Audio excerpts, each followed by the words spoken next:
Hey, what's up you guys? Welcome back to the channel. It is your local problematic Leo, and today on Dress to Kill, I finally get around to customizing one of my favorite frames in game. Now, this one has been a bit of a long time coming, mainly because of the fact that I showed them off in my top 5 Warframes of 2023 and kind of like never did a look for them, and I feel really bad about it because I use them so often. Now, I do have to be honest with you, this wasn't necessarily the video that I was planning on putting out next. So some of the looks are going to be a little more experimental, but I do stand behind them. So without ado, Miss Voruna, let's get dressed. Alrighty, so as always, we kick things off with a little bit of a disclaimer. All of the color codes for these customizations are going to be down in the description box below. C stands for column, R stands for row, but I do have to point something out. For the very last look that we're going to be jumping into, I want you guys to keep your ears open, mainly because of the fact that I'm going to be talking about something that I have never talked about before. Anyway, let's go ahead and jump into the very first look, which is, as many of you guys know, my Zinogre customizations. If you don't play Monster Hunter World, you probably don't know the reference, but it's basically kind of like a lighter body, and I know this isn't necessarily light, it's definitely like a medium kind of gray, but I wanted to dirtify it.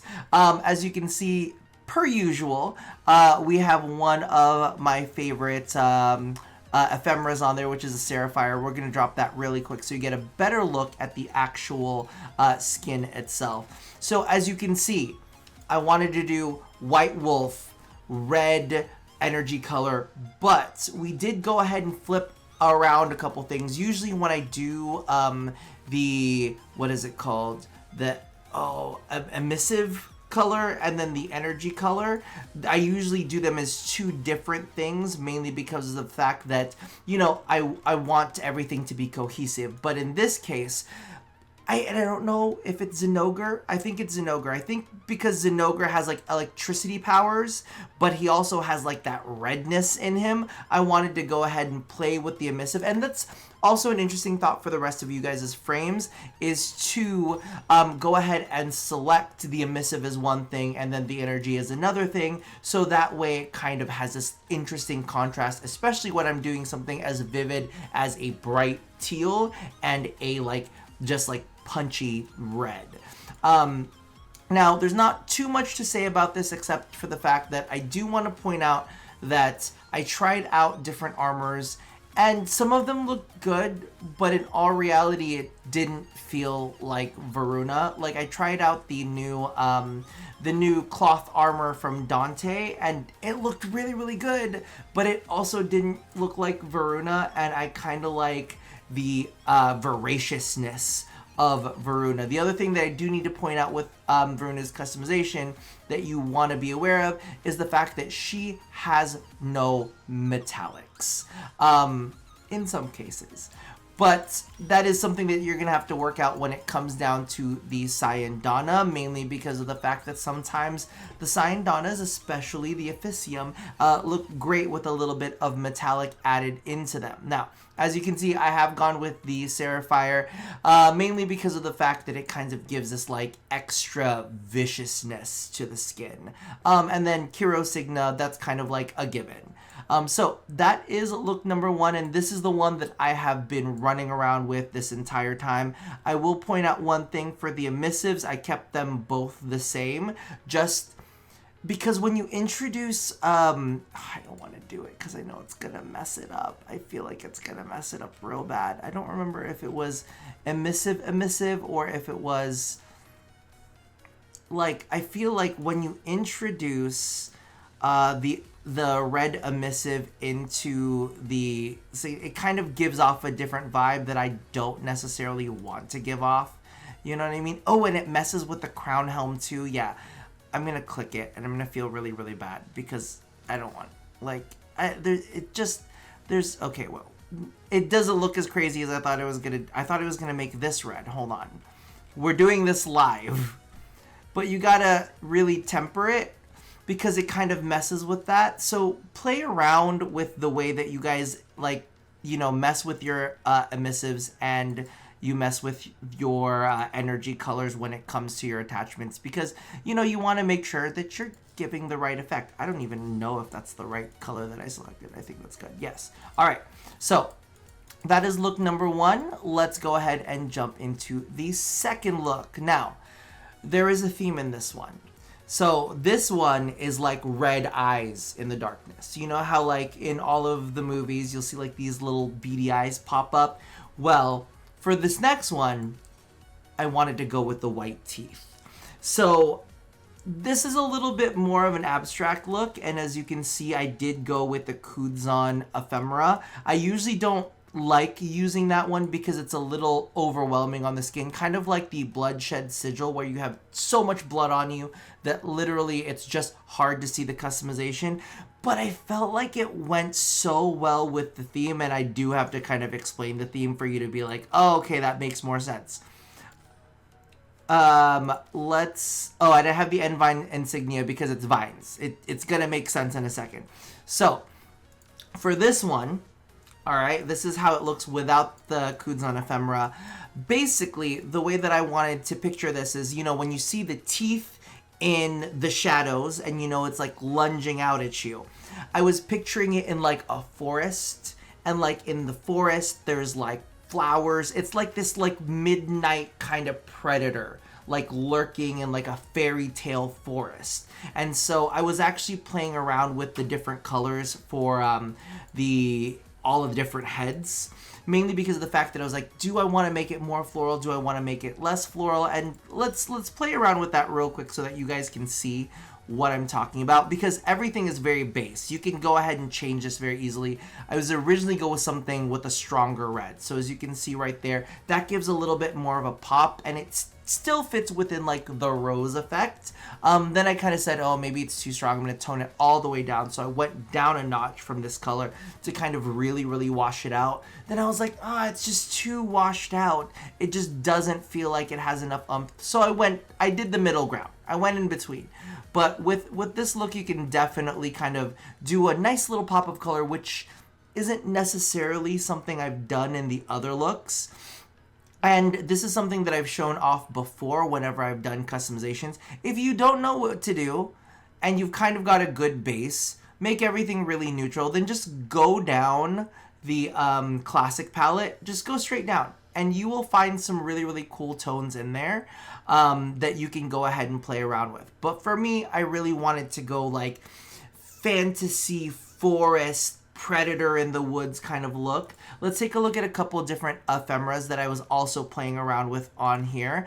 So instead of the Kudzon, I did also very much like the Sapphire. So as you can see, kind of like gives some extra sharpness. I will have to play with the energy colors for that one though, the attachment energy colors, because as you can see, there's no metallics, so the metallics are trying to take on that tealy color from a non-metallic-y area. I was even thinking of like wrapped wing, mainly because of the fact that we have so many heads. Like, shouldn't we have extra arms, right? That just feels correct. In addition to that, I was also thinking of, maybe, you know, like from the mouth, it's like venomous, and I really like the energy color combination there that we have. So I was like, maybe it could kind of like fit in there as well. This is what I spend a lot of time doing, is I will literally sit there and I'm like, how do I feel about this combination with this thing? I like the Lok's Embrace, kind of like a shadowy hunter moving through the forest. I was thinking about that one too. I also was thinking of the Okuri Tails, mainly because of the fact that this is what comes with Voruna in her pack, and I kind of wanted to maybe do like a throwback to like a Ninetales-y kind of thing. But at the end of the day, I felt like the Kudzon was just the correct one, and it's like the hunter is in the overgrowth, you know what I mean? It's like hiding, and you can see the teeth, but you can't quite make it out until it's too late. So that was my vibe for this one. Now let's go ahead and jump in to the last and final look, and this is the first time you have ever seen me go into a void shell. I really wanted to play around with this because Voruna has no metallics, and we need metallics. So I was like, okay, we gotta go ahead and put together some sort of metallic thing because it's gonna make me absolutely nuts. Now, if I'm gonna be completely honest with you, did I want to do a crap ton of metallics? The answer is yes. And I'm gonna show you the metallic on metallic look, but before we get into it, listen closely, open up your ears, because I have to tell you basically like what the shells are. And I don't feel like I have too many advanced ones. I think a lot of them are just like what comes in the basic pack. But for the primary, I use Lua Darkside. For the secondary, I used Oxium Gloss. It's a very specific one, all right? That's your metallics. The tertiary has Orokin Porcelain. That was actually also a very big one that I wanted to stress because I love the Orokin Porcelain in this. You can kind of see it in the crotch area and in the hands because it looks like a cracked stone. And then Lua Darkside again for the accent color. Now, here's the thing. Did Rob just want to go ahead and do metallic on metallic? The answer is yes. And that was the very beginning of this. Now, one thing that I have to point out, because this was originally what I was using and I was like, oh, this is, you know, not enough. This is not good. I was originally going to use, not Oxium Gloss, Gleaming Alloy, because I thought Gleaming Alloy was good. But Gleaming Alloy, for some reason, makes the metallics look a little green, which is weird. Let me go ahead and take off the Protovire Ephemera real quick. Let me knock that down real fast so that you can see what this looks like a little bit more on its own. So I wanted to do kind of like a monochrome, but I wanted to do this kind of like bronzy, lava-y, kind of like stony creature. But if we take a look at the accent here, right? I was originally going to go ahead and do the Oxium Gloss. And what I was going to do is I was going to do a dual of rose gold.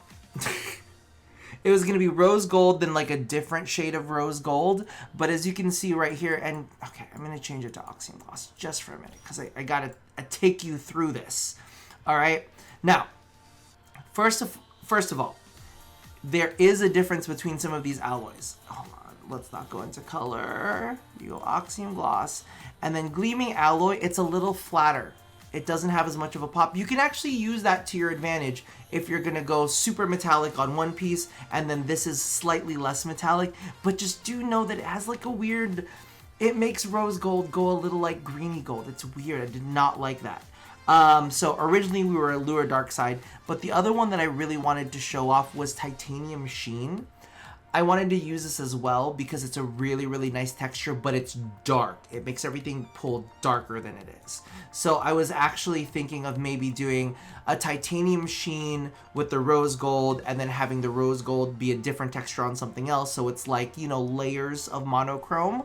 But I really do like that Titanium Sheen. It's just really dark. Smooth Salvage is like a weird in-between of Titanium Sheen and Oxium Gloss. I like Oxium Gloss the best because I feel like the colors pop the best off of there. And if you wanted to do a double metallic, I will sign off on it. However, and actually, you know, let's equip it. And then let's go down the row of colors because I really wanted to make this red. If I'm going to be honest with you, I really wanted to do like a red mecha in your face. And here's the thing.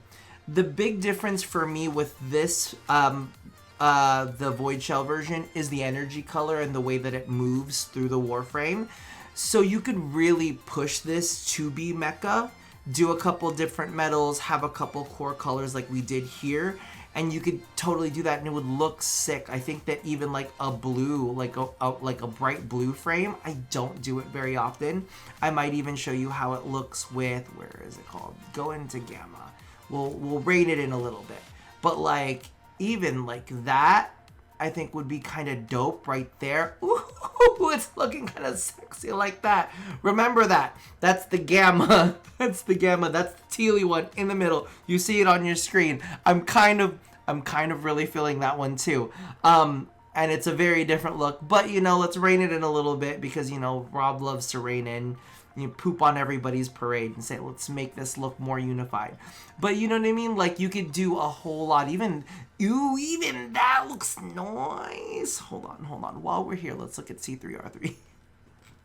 We got to give it a little rose gold moment, okay? So if we were doing rose gold, see, it's like all of these look a little bit, you might even pop up a little. Ooh, even that's kind of nice. It's kind of nice, right? Like, ooh, like right there. Ooh, isn't that like a monochrome, like goddess moment? Okay, listen, I'm giving you the core keys. I'm still probably gonna play around with it anymore, but this is the core customization that you will have the keys to the castle to. Again, that's Oxium Gloss. However, I will change it back to where we had it to begin with. I can't even talk. I was so excited about all of that. What, Lua Darkside?